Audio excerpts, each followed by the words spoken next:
Just want to give a brief introduction of who I am, what am I doing in this world. I am just the adult version of a child who liked to paint. The kid version of me loved to draw. Not just anything. I loved to draw horses. I started drawing horses when I could hold something in my hand. I think I still have some of those drawings. Like, you know what happens? Like when you have a very strong special interest for many years, this interest for me lasted like 12 years. Up until I was 12 or 13, something like that. So can you imagine, like, it's a lot for the people around you. That's the only thing you want to talk about. And so it was the only thing I would draw unprompted. But I'm also a fuck up. Art and in passions in general are difficult to engage with. And it's difficult to work closely with your passion, to make that passion such a big piece of your life without feeling like it's taking up too much space and you don't want to engage with it anymore. I think there was like some shame later when I was a teenager related to that. As in, it's so cringe that I did all that. It's so cringe that I would spend so much time doing that. It was so cringe. It was absolutely like so cringe and like embarrassing that it was all I could think about or do. I was watching this video some time ago about a guy who was incredibly passionate about dragons when he was a child.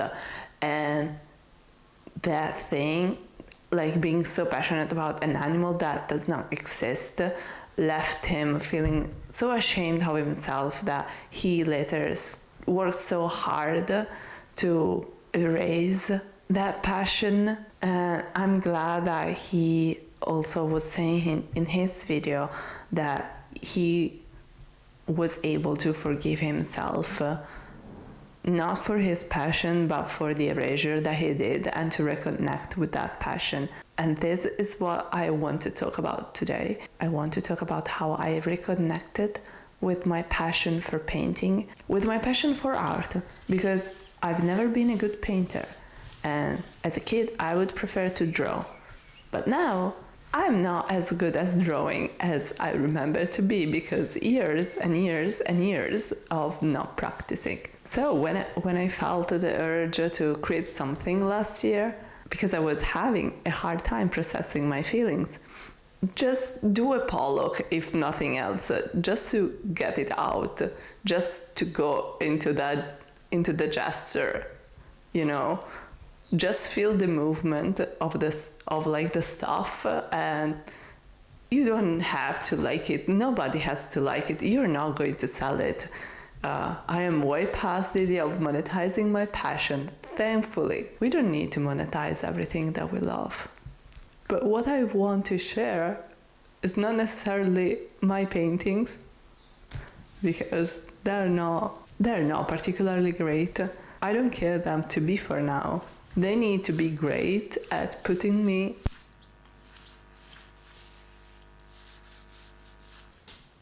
Hey, I think I made a video about this painting in particular. I just wanted to get something out. I just wanted to do something that was artistic, and I wanted not to feel bad about it. I didn't want to feel attached to the result. And I think this is an important point. If you want to go back into making art, and if you carry some grief or shame or embarrassment, complex feelings around it, for me it was very important to say to myself, this is for you. The only thing you want to see and you want to do and you want to feel is the gesture. You want to see the movement or the stagnation, because you don't need to think of yourself in relation to other painters, other artists. You just need to know what you want to try and to accomplish. My goal was to create something that was artistic, that made me feel the energy of creating something without attaching a result to it. Like, there is a lot more in life, in anything we do, than the be all or end all type of thing. This is not a wild take. I think this is a very lukewarm take. But this has helped me putting things in motion within myself,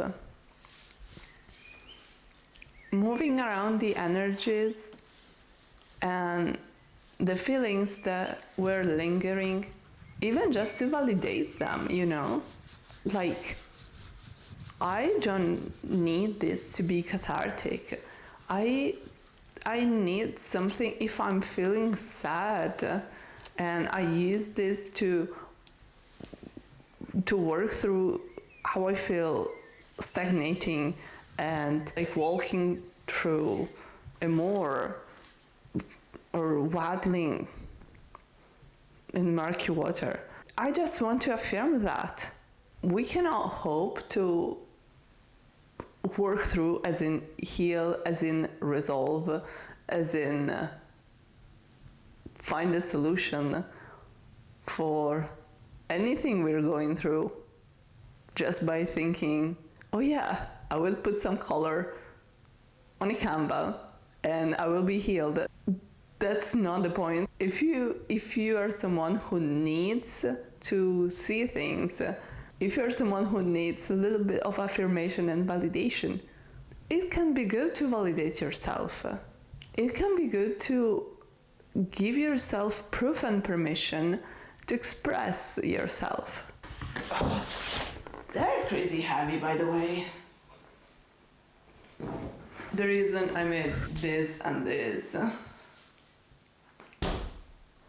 is because I wanted something easy, not particularly challenging, not particularly original. I was thinking, well, maybe if I have some place in my house where I want to put some color or an art piece, and I don't need anything to be like very detailed, this would do. And they would do. That's it. Like, no reasoning behind it. I think this one is more interesting to look at than the red one. Okay, sure.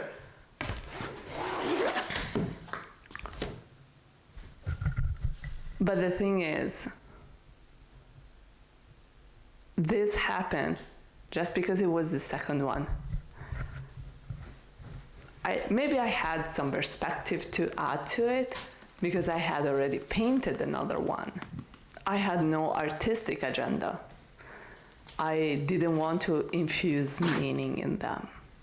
Even when we think we are not doing anything, we are doing something. Even if you're painting quietly in your room and nobody knows it, even if you're just, writing and nobody will ever read your writing,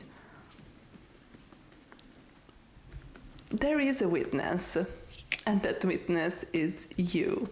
It's just like when we are dreaming and we have this vision of a dream that seems to be telling us something. And it feels like we're not all that alone in this little head of ours. When I paint or create something that creates a safe environment for my inner world to explore its workings, No, quello che ti ho then mandato the inner prima world sulle scarpe responds. d'arrampicata. And even in unassuming tasks, even in works that had no real objective, no objective that we can quantify and critique through reasoning and analysis, I think in those our inner work still manifests. And it's like something within us is there to say, I see the work you're doing. I see that you are allowing me to be there.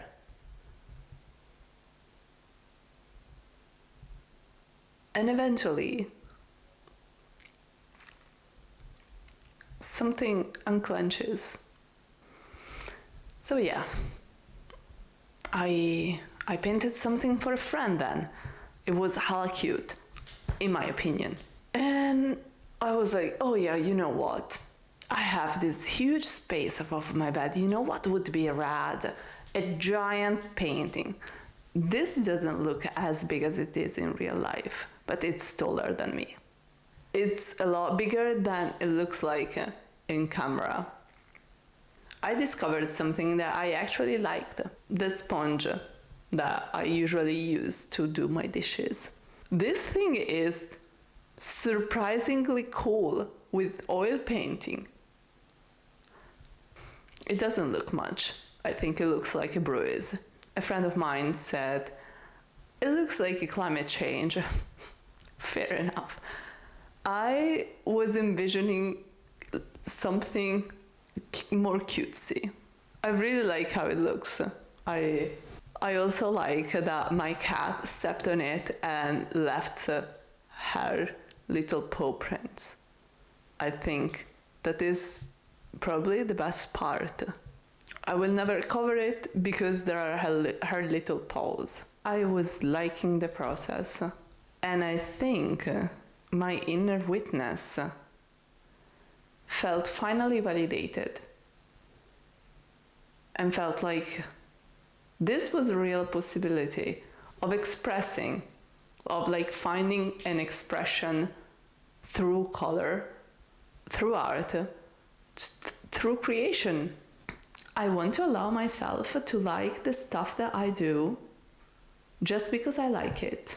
I think more people should give themselves the grace to do stuff because they like to do it and not because they're good at it.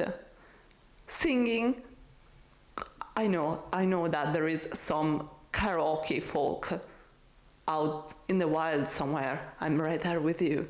I am a terrible singer, but I love karaoke. It should be fine. Some time ago, I was telling someone about a ceramic workshop, and they replied, but what would I do there? I would suck at it. I would not be able to do anything nice.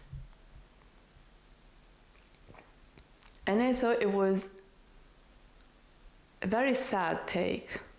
The point of going to a ceramic workshop is to like have fun. It's so sad that we, like so many people, think that what they do is only worth it if it's good by several standards, like several high standards. Comparison really is the theft of joy. And with this incredibly cliche take, I will show you the last painting I made and yeah, tell you a bit more about it. And with this, I only just want to encourage you to explore and do something that you enjoy. Even if it's not comfortable at first, and even if at first you struggle a little bit with that inner judge, whenever that inner judge arises, ask yourself this. If my best friend, if my sister, my brother, I don't know, my mom, my grandma, if my cat, someone I care about, if any of those figures was in this situation, would I tell them what I'm telling myself? If looking at like this painting here, Lisa.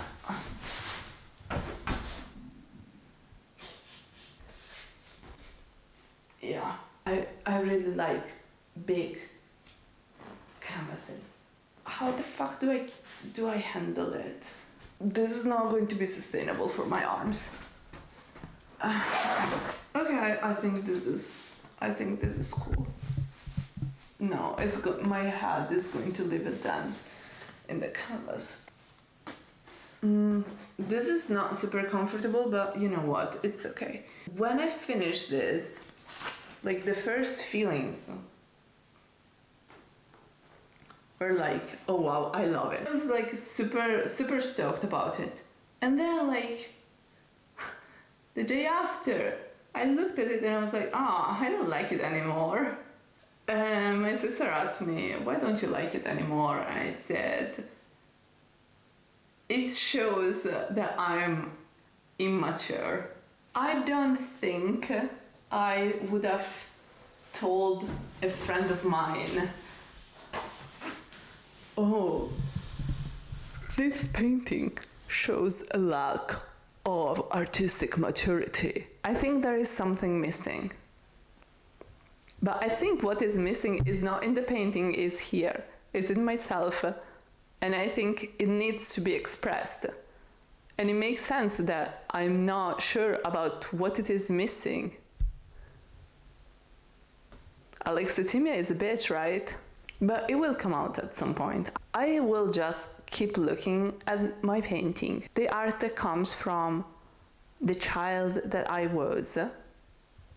The art that I'm also kind of reclaiming for myself. The freedom of making it without shame, without comparison. Really putting in my best effort, not to judge myself, not to put expectations on myself. I'm really putting in the work to enjoy myself without an agenda. I mean, it sounds crazy that I am concentrating hard on enjoying something, but I think for some folks that is like the reality of how we live our lives.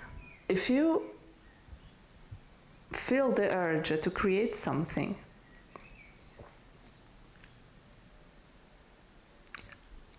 go at it.